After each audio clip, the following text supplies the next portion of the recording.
সবাইকে স্বাগতম।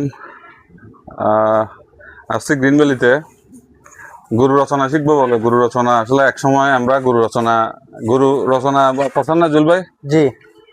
গরু কি কি দিত? দুধ, দুধ, মাংস, গোবর। এখন নতুন রচনা কি হবে? নতুন রচনা হয়েছে আমাদের গ্যাসও দেবে। গ্যাসে দেবে। আচ্ছা আচ্ছা, নতুন রচনা গ্যাসও দেবে, কিন্তু গ্যাসটা একটু প্রসেসিং করতে হয়। প্রসেসিং এর বিষয়টা হচ্ছে যে আগে গোবরগুলো কি করতেন? আগের গোবরগুলো ফেলে দিতাম। মানে এমনিতেই ফেলে দিতেন? এমনিই ফেলে দিতাম। মানে এটা একটা কি আপনার যন্ত্রণা ছিল? হ্যাঁ, যন্ত্রণা। কি করবেন কি করবো। তো আপনি যে গ্যাসের সিলিন্ডার ব্যবহার করতেন, মাসে কয়টা ব্যবহার করতেন? মাসে ধরেন না একটা করে লাগতো আমার। আচ্ছা, ধরলাম একটা। একটার দাম কত? একটা যখন নিম্ন স্তরের 1600, 1700, গাড়ি ভাড়া সহ 1800 টাকা। 2000 একটা হিসাব, হিসাবের জন্য 2000 টাকা হিসাব করলাম, রাউন্ড ফিগার করলাম 2000 টাকা। তাহলে আপনার এক বছর কয়টা যেত? 24000 টাকা। 24000 টাকা। ঠিক আছে। জি। তো সিলিন্ডার আর ইয়ার পার্থক্যটা কি বুঝতেছেন? মানে সিলিন্ডার থেকে আপনার গ্যাসের পার্থক্যটা কি বুঝতেছেন? অনেক অনেক আকাশ পাতাল ডিফারেন্স। আগে গোবরগুলো ফেলে দিতেন, এখন এটা এখন আমার ওটা কাজে লাগতেছে। এখন গোবর কখন পাইতেছেন চিন্তা করতেছেন? মানে গরু গোবর কখন ফেলবে, আমি কখন। আচ্ছা, এখানে একটা ভুল হচ্ছে, এটা আপনার বন্ধ করতে হবে না। এখানে একটা ঢাকনা দিচ্ছেন না, ওই বৃষ্টির জন্য। না, বৃষ্টি পানি ঢুকলে অসুবিধা নেই। এটা ওপেন থাকলে ভালো। এটা যত ওপেন থাকবে তত ইয়ে থাকবে। এটা যত বৃষ্টির পানি ঢুকুক সমস্যা নেই, আপনি পানি এমনি কুলি করেও ফেলতে পারবেন, সমস্যা নেই। এখন মজার বিষয় হচ্ছে আপনি এদিকে ঢালেন, জি, গোবরটা যায় কোথায়? গোবরটা এইদিকে দিয়ে আসে, স্যালারি হিসেবে এখানে আসে। হ্যাঁ, এখানে আসে। এদিকে ঘুরে এখান থেকে এখানে লোড হয়ে এখানে আসে। আচ্ছা আচ্ছা, এখন কি চুলা জ্বলতেছে? হ্যাঁ, এখন দেখাতে পারবেন? হ্যাঁ, ইনশাআল্লাহ। আচ্ছা, দেখাই। এই যে নল হয়ে দিকে একদম ডাইরেক্ট ফাঁক করে।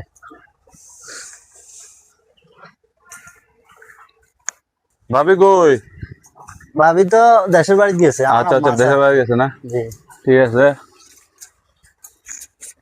আচ্ছা, এখন গ্যাসের চুলা, ওইটা আগে আপনাদের সিলিন্ডার গ্যাসের চুলা না? জি, এই সিলিন্ডার গ্যাস এটা এখন বন্ধ। এটা এখন বন্ধ। ওই আমার সিলিন্ডার পড়ে আছে না? এখন শুধু এটাই চালাই। আচ্ছা, এটা জ্বালাই দেখ। আমরা একদম বাস্তব প্রমাণ দেখতে হবে। এই স্যার, হ্যাঁ রে, মানে এটা কি ফুল দিছেন এখন?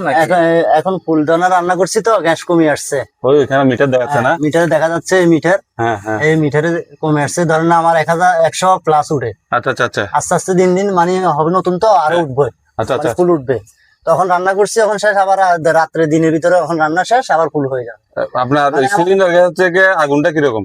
অনেক অনেক অনেক বেশি না? অনেক বেশি। ওটা হচ্ছে এটা অনেক বেশি। আগুনের চাপটা কিরকম?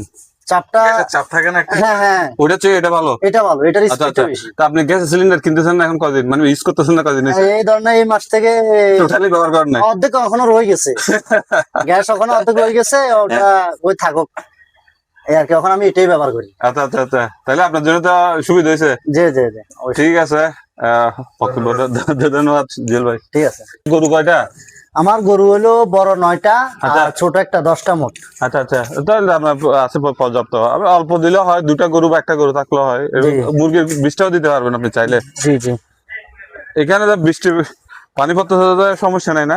জি না না, ওখানে ভালো করে ওদিকে বলি টলি গাড়ি সব স্টপ করে। আচ্ছা আচ্ছা, আগে দিয়ে এখন এখান থেকে পানিটা সরাই, ওইটা ডাইরেক্ট গাছে ইয়া হিসাবে ব্যবহার করতে হবে, সার হিসাবে না? জি না, অনেকে জানতে চাই যে মানে এক্সট্রা ইয়াটা কোনো মেশিন আছে নাকি, টানতে হয় কিনা? চলে আসে অটোমেটিক এটা চলে আসে। আর আপনার এই জিনিসগুলো আপনার গাছের সারের জন্য অনেক ভালো। আচ্ছা আচ্ছা, এটা সারের জন্য আরো ভালো। এটার পানিগুলো আপনার সারের জন্য ভালো, গাছে দিতে ভালো। আচ্ছা আচ্ছা, এটা গ্যাসটা যেহেতু সরে গেছে সরাসরি সিস্টেমটা মানে গাছের জন্য সবগুলো ভালো। গ্যাস পাইতেছেন, গাছের জন্য সার পাইতেছেন। আচ্ছা আচ্ছা, এই আর কি। ঠিক আছে, জুয়েল ভাইয়ের বক্তব্যটা ভালো লাগলো। এটা হচ্ছে যে গরুর খামার। অনেকে জানতে চান যে কি হয় না হয়। এখানে হচ্ছে যে 10 কেজি গোবর, 10 কেজি পানি এখানে ঢালবে। ঢালার পরে এটা এই ট্যাঙ্কে যাবে। এটা হচ্ছে একটা 2000 লিটারের ট্যাঙ্ক। এটা যতটুকু উপরে আছে তার 3 গুণ নিচের দিকে আছে, অনেক উঁচু ইয়া। যাই হোক, এদিক থেকে আপনার এখানে ডাইজেস্ট হয়ে গ্যাস হয়ে চলে যাচ্ছে চুলায়। আর ময়লাটা দিকে বের হয়ে এদিকে চলে আসবে। এই ময়লাটা দেখেন এখানে স্যালারি হিসাবে আসছে, এসে এদিকে বাইরে চলে যাবে এতটুকু। এখানে ভিতরে কোনো মেশিন নেই। অনেকে বারবার প্রশ্ন করেন ভিতরে কোনো মেশিন আছে কিনা, টেনে বের করতে হবে কিনা। না, টেনে বের করার কিছু নাই। এটা ঢালবেন, শুধু ঢাললে ওদিকে বেরিয়ে যাবে, অটোমেটিক্যালি বেরিয়ে যাবে। চট্টগ্রামের জন্য এখন বর্তমান অফার চলতেছে। আপনারা যদি